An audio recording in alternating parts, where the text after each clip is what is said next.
Welcome back to our channel where we share updates and untold stories about Catherine, Princess of Wales, and her royal family. Today we bring you some news. Prince William cut all ties with Camilla's son after he leaked Diana's last letter revealed. Following the coronation of King Charles III, the monarchy presented a serene facade to the people. However, a more subdued and hazardous drama was unfolding behind Buckingham Palace. Employees at the organization contend that it was on the brink of an internal crisis that might have jeopardized the line of succession and the public confidence underpinning the monarchy. Multiple individuals speaking anonymously indicated that the incident was not just the result of antagonistic outsiders or tabloid exploitation.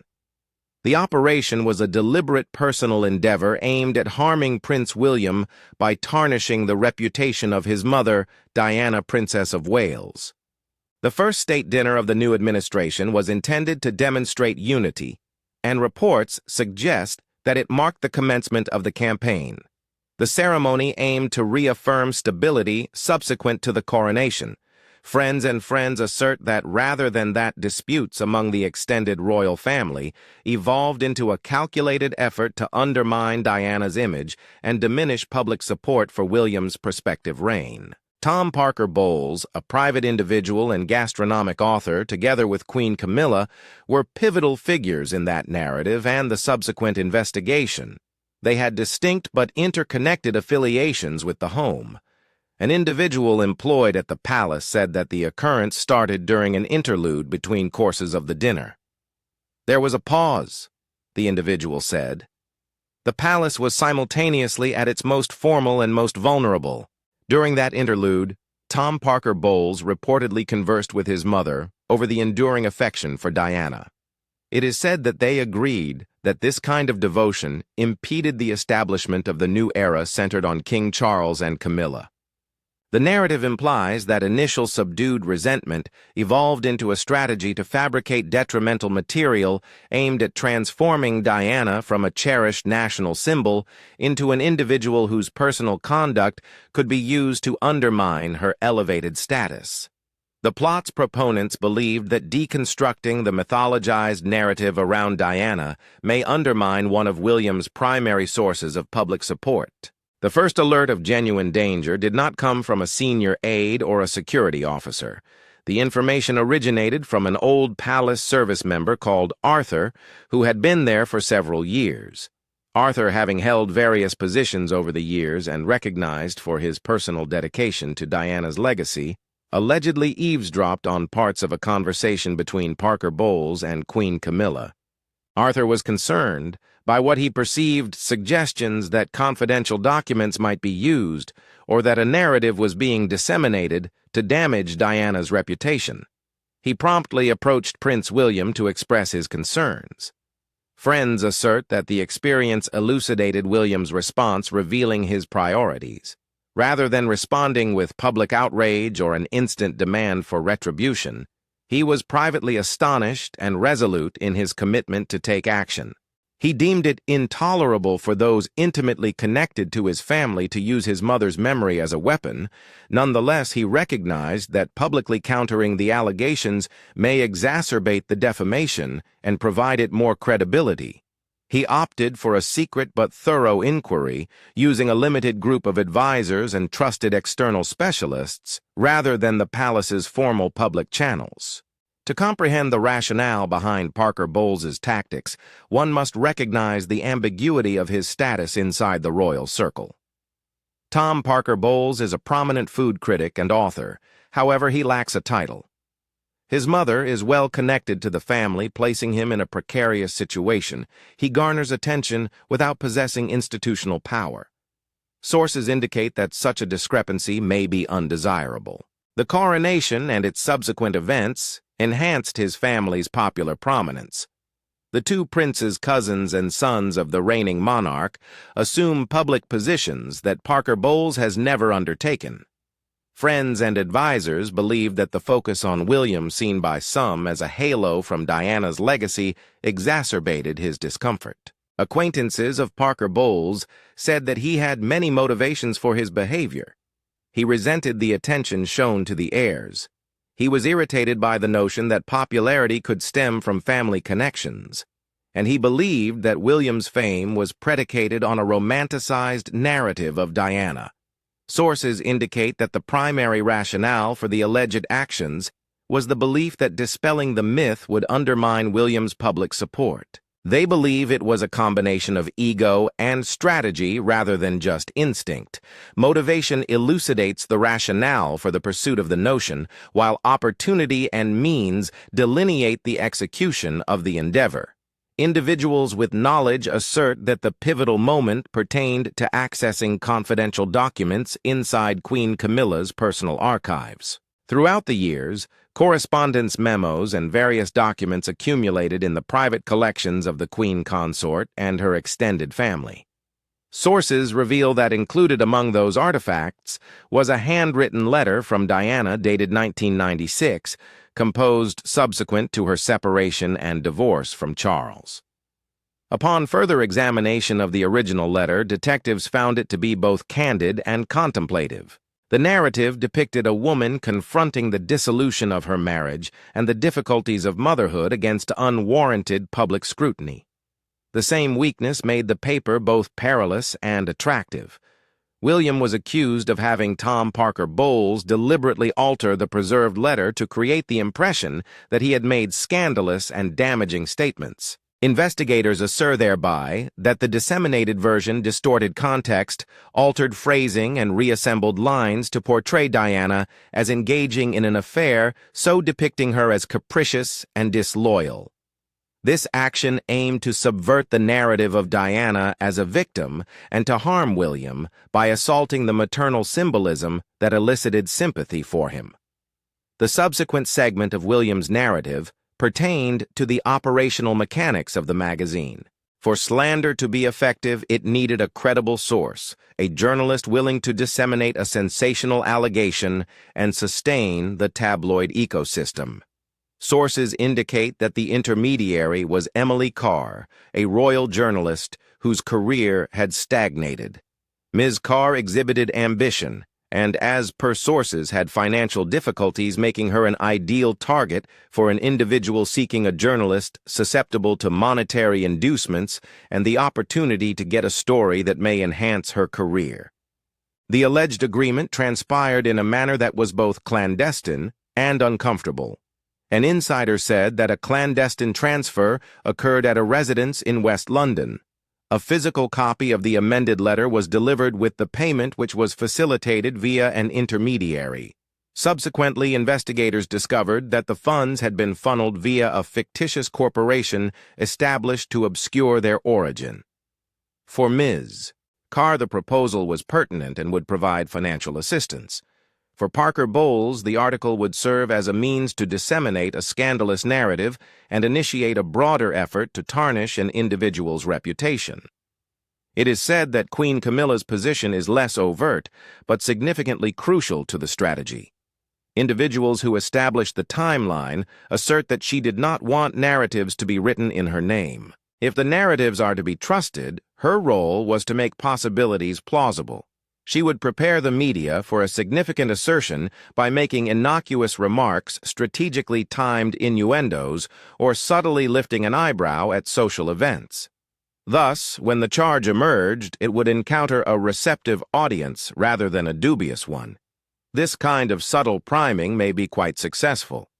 It instills in journalists and editors a sense of a compelling narrative and diminishes their skepticism. Ms. Carr's essay was disseminated in a prominent tabloid and rapidly circulated across the tabloid network, resulting in immediate consequences. Diana's secret lover and the hidden scandal of the People's Princess exemplified the several headlines that transformed a private letter into a public spectacle. The piece transformed melancholic words into manifestations of an obscured reality. For some individuals, the tone suggested betrayal, whilst for others, it evoked a disconcerting new perspective on an individual associated with the contemporary notion of the monarchy. The work evoked distressing recollections for Prince William, both personal and institutional. He remembered how his mother was always scrutinized and evaluated, sometimes in a severe manner. He recognized that such a narrative may undermine popular support for the successor. The sting was particularly severe since it suggested that the attack originated from his extended family, so undermining his confidence and further damaging his image. William's response emphasized prudence and skill above display. He believed that openly condemning the piece would exacerbate its impact and prolong its relevance. He initiated a covert counter-investigation to ascertain the origins of the false papers and any financial or material links that might elucidate their chain of custody. He assembled a compact team of 2 senior private secretaries, a legal consultant, proficient in libel and reputation matters, and a private investigative organization specializing in forensic accounting and business intelligence. The objective was to establish a documented record, identifying accountability, and if required, to get access without inciting more media attention. The investigators promptly monitored the financial trail. They believed that bank records would reveal transactions that were indisputable. Subsequent weeks revealed a significant lead via financial forensics, a substantial deposit into Emily Carr's account, coinciding with the publication of her article. The investigators traced the financial flow via a sequence of transactions involving offshore accounts. Ultimately, it was transferred to a shell corporation located in an area infamous for safeguarding commercial confidentiality. Although such arrangements are prevalent in intricate financial management, experts identified minor administrative connections, including nominal directorships, shared mail forwarding addresses, and crucially an accounting signatory that traced back to aspects of Tom Parker Bowles's personal financial portfolio and advisors. The connection, despite its intended obscurity, left a trace that the experts were trained to pursue. The team then confronted Ms. Carr after the establishment of a financial link. William arranged a clandestine rendezvous in a neutral location, a humble, inconspicuous service apartment far from royal homes. The choice was tactical, informal enough to prevent conflict, and sufficiently stringent to preserve confidentiality. William presented the documentation in the room. The documents included bank records, transfer confirmations, and the paperwork that legitimized the shell corporation. The revelation was unexpected. Opinions on the tone of the reports vary. Nevertheless, all those informed agreed that Ms. Carr promptly succumbed to emotion upon seeing evidence linking the payment to Parker Bowles's financial network. Ms. Carr acknowledged disseminating a document that she recognized as fraudulent, perhaps resulting in criminal prosecution. Individuals involved with the case believed that her admissions were significant, not just for their content, but also for the corroborative evidence she provided. She relinquished several files in return for an agreement that would save her from facing immediate public prosecution, but still provide the Crown with alternatives. The files included the digital version of the modified letter she had disseminated correspondence and emails from Parker Bowles, providing her with guidance and support, and crucially the original unmodified form of Diana's 1996 letter. The original enabled investigators to directly demonstrate how phrases were omitted or altered to fabricate a false context. Ms. Carr's assistance provided an additional dramatic element. William confronted Tom Parker Bowles directly with her information. However, he did it discreetly, exerting maximum psychological pressure on him without attracting attention to himself. The meeting occurred in a corridor at Buckingham Palace, an unusual location for a court assembly. William positioned himself so that Parker Bowles traversing the palace could not avert his gaze from him. The moment was brief but laden with tension, a glance, an accumulation of unspoken reproach and entitlement, followed by shame. Parker Bowles's allegedly reckless remark, "More truths," may be revealed just demonstrated that contingency preparations existed and that the operation was substantial. William resisted intimidation. Rather, he fortified his position. Multiple forms of evidence converged, manuscript comparisons revealing falsification, financial and business records documenting payments to the shell company associated with Parker Bowles, Ms. Carr's written admission, and dialogues illustrating her hiring process. However, that was not the conclusion of the strategy. Sources suggest that Parker Bowles, seeing the impending failure of the operation, executed a daring last attempt. He produced an audio recording purporting to include Diana discussing royal family members in disparaging ways posthumously.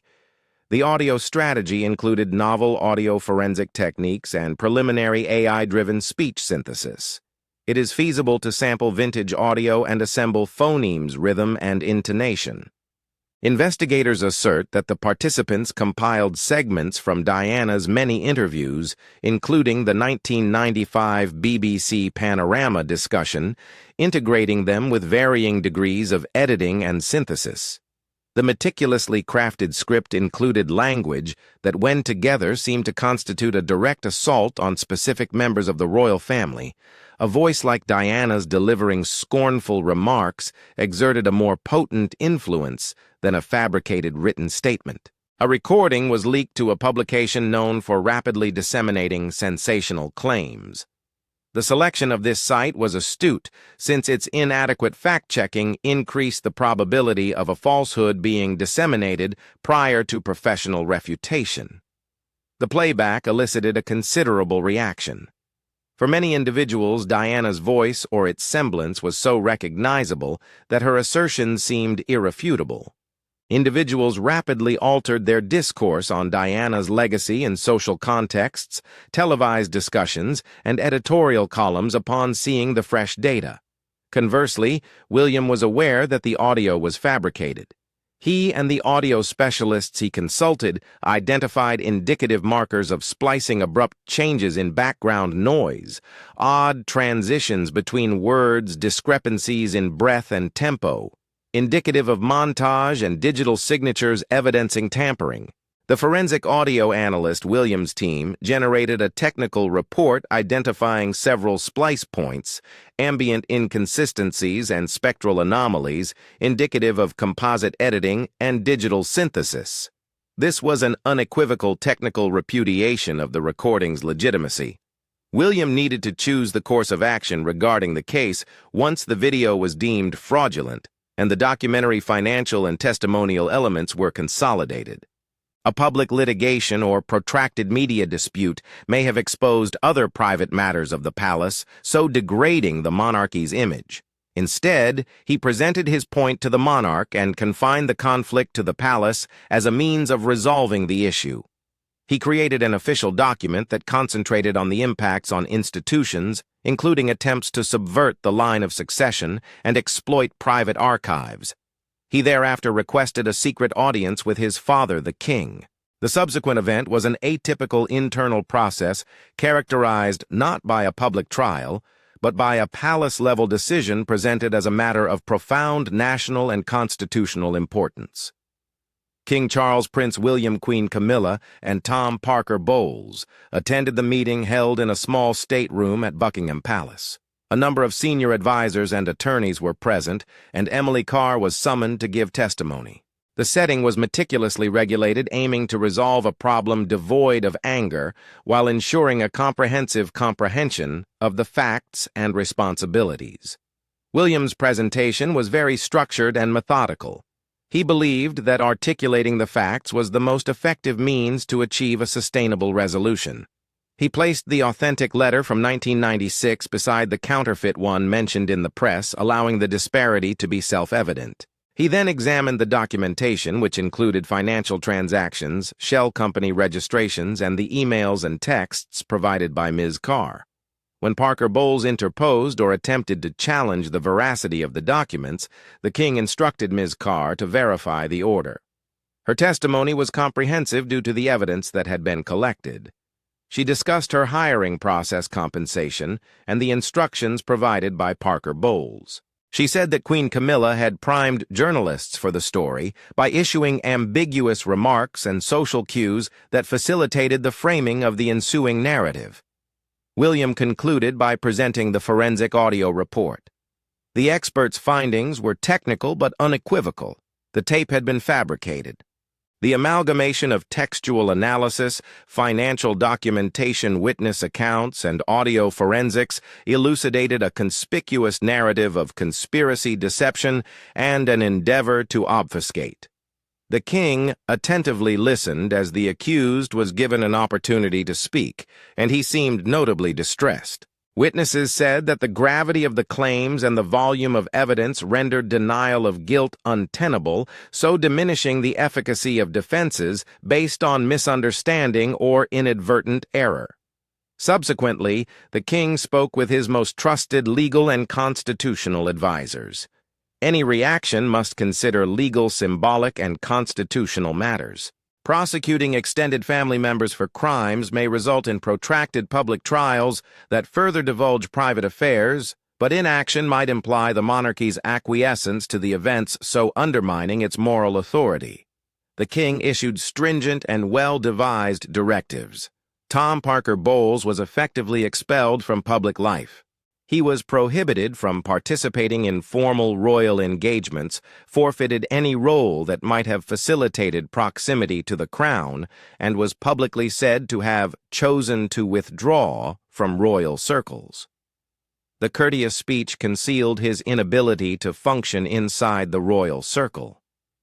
Queen Camilla retained her titular designation for constitutional purposes and to maintain stability. Nevertheless, she was no longer obligated to perform official duties or contribute financially to charities. Her public role was significantly diminished. She ceased ambassadorial engagements, discontinued active patronage initiatives, and performed only ceremonial functions. Individuals familiar with the matter said that the decisions were intended to prevent further opportunities for altering media narratives without the crown enduring the spectacle of a criminal trial that may be detrimental to its interests. The palace officially characterized the measures as conciliatory, a reallocation of responsibilities, a period for personal reflection, and the voluntary withdrawal of certain family members from public scrutiny. Individuals aware of the situation and those in proximity to the palace grasped its true implications. It constituted a definitive repudiation of a campaign that sought to use the private materials of a deceased public figure as instruments to alter the line of succession by undermining the reputations of the living. The prompt intervention prevented a worse catastrophe. When fragments of the forgery and fabrication emerged via illicit channels, public sympathy for William intensified. Commentators commended his self-restraint and tactical concentration. Rather than engaging with the tabloids, he addressed the matter discreetly and preserved the monarchy's dignity.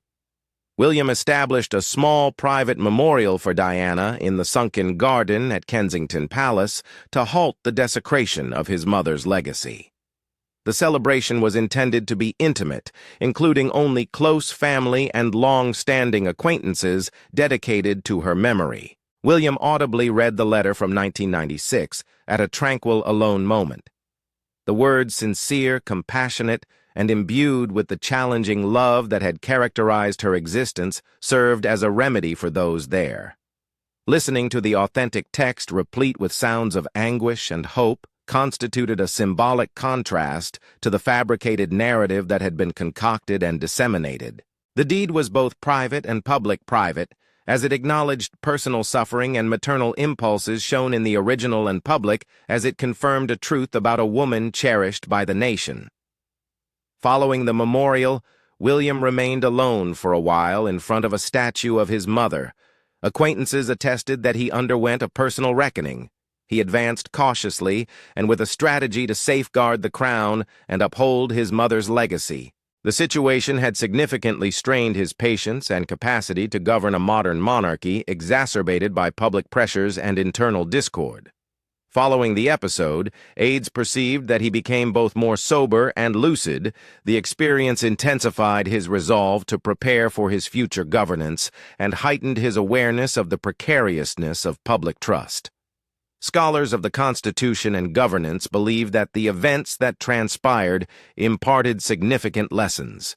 Initially, private archives including letters, notes, and recordings inside familial collections possessed significant influence. Thus, Stringent administration and explicit regulations are essential to prevent their misuse as instruments of harm. Secondly, the case illustrated how emerging technology, particularly the capacity to digitally manipulate audio and use accessible synthetic procedures, may be utilized to generate political or reputational catastrophes. Third, the response demonstrated the significance of using calculated internal therapies. By eschewing public spectacle and concentrating on verifiable facts, the monarchy mitigated collateral harm and restored a degree of institutional stability. Insiders report that these lessons have already prompted changes in the palace's operations. Proposed modifications in private include more stringent regulations for personal archives, more oversight of staff access to confidential files, and the establishment of new protocols for verifying the sources of information provided to the media. An internal assessment has been conducted about the palace's management of stolen or counterfeit information and its interactions with the media. The palace has allocated funds for forensic instruments to combat sophisticated forgeries. The episode ultimately revealed a paradox inherent in modern constitutional monarchy it endures due to public trust and affection, but that same intimacy renders it susceptible to individual grievances and the media's penchant for sensationalism. The conflict between Prince William and the alleged plot, regardless of its endorsement by the parties concerned, served as a measure of the monarchy's capacity to confront its vulnerabilities in an era when private communications and fabricated recordings may be used as instruments of manipulation. William's choice to address the matter via concentrated evidence-driven measures within the palace, rather than a public campaign, indicates his belief that the institution's survival depends on meticulous management of truth and heritage rather than ostentatious exhibitions. Individuals in proximity to Diana saw their experience as a moral victory. Numerous individuals remarked discreetly that the restored letter and the memorial in the sunken garden were the most illuminating elements. A son demonstrated his mother's error not via victory, but by methodically accumulating proof. William's sense of finality in the late afternoon light before the monument was more about closure than retribution. He had defended an institution as a means to uphold his pledge to preserve his mother's reputation from people who would exploit her life for personal gain. He seemed to believe that the monarchy's approach to its internal issues and the ability of its leaders to uphold truth would shape its future. Thank you for watching the video. If you enjoyed the video, please like, subscribe, and share it.